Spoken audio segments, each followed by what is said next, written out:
Okay, EA Sports Rally. It has just been announced, and wow, when you read the press release, I've got the press release here. I'll link it in the description if you want to read through it as well.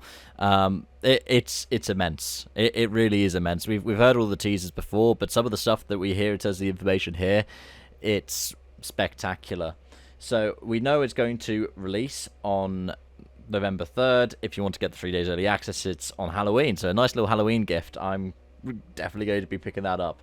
Pre-order gets 5 VIP rally passes and access to post-launch content. So there is going to be a bit of a season part of it. But whether it's going to be all like the Dirt Rally 2.0 model or more like the F1 game model, we don't know. Remember, it's called EA Sports WRC. It's not called WRC 2023, WRC 23, anything like that. So whether or not this is going to be a seasonal episodic update or what, we don't really know. I would say it's more likely going to be... well, actually, I don't know. I would hope that it's more likely going to be like Dirt Rally 2.0 with the regular updates and post-launch content being like livery patches and stuff like that. But I couldn't be certain. But some of the stuff that I've looked at for this, it says 600 kilometers of surfaces of 18 official WRC locations. Now, there's an asterisk next to it because Central Europe Rally is going to be available as a post-launch update.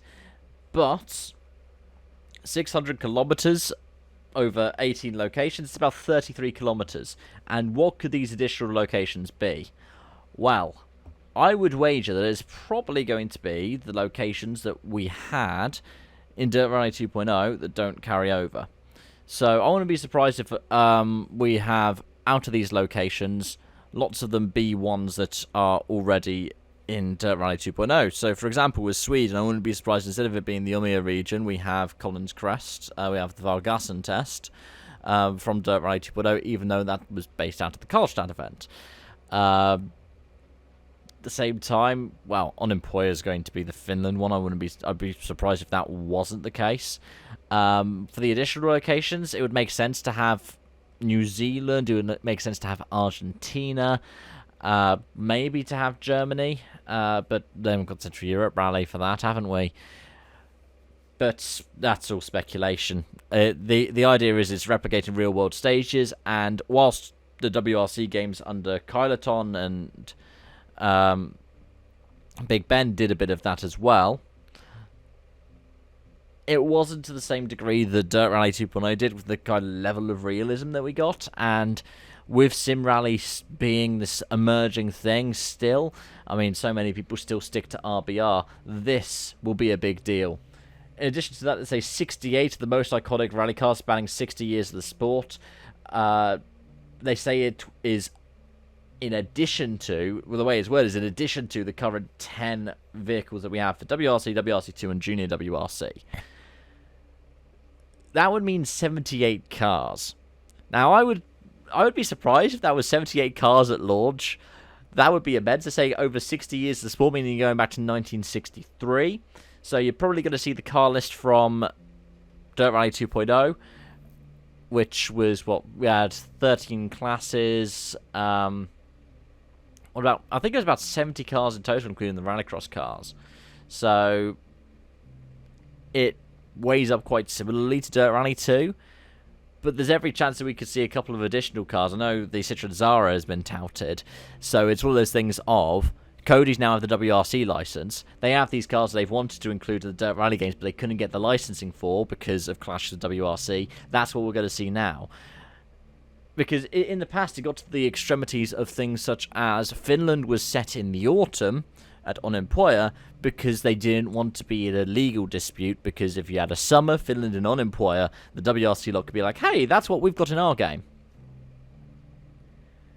But, yeah, I'm looking forward to how this is going to be.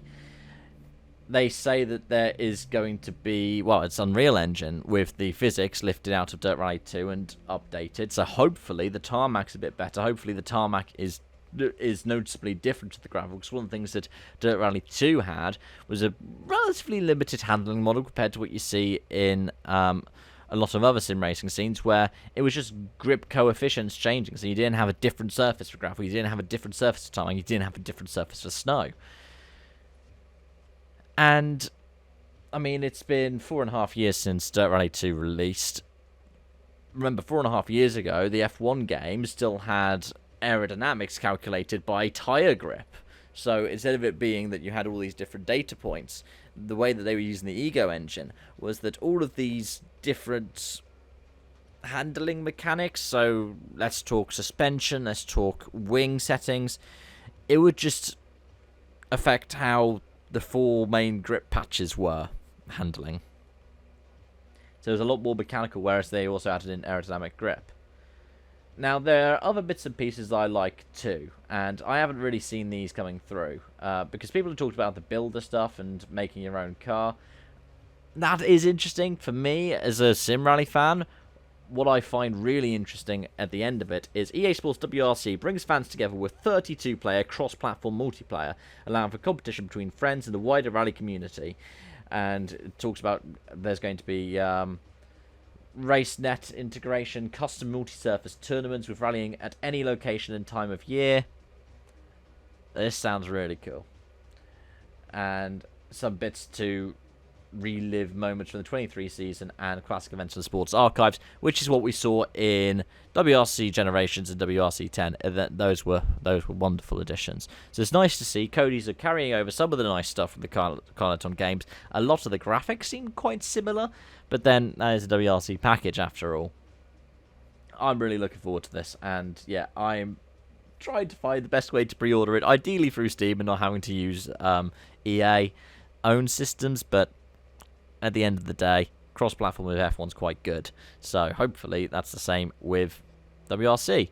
But let me know your thoughts in the comment section down below. Thank you so much for watching. I hope to see you again soon. Bye for now.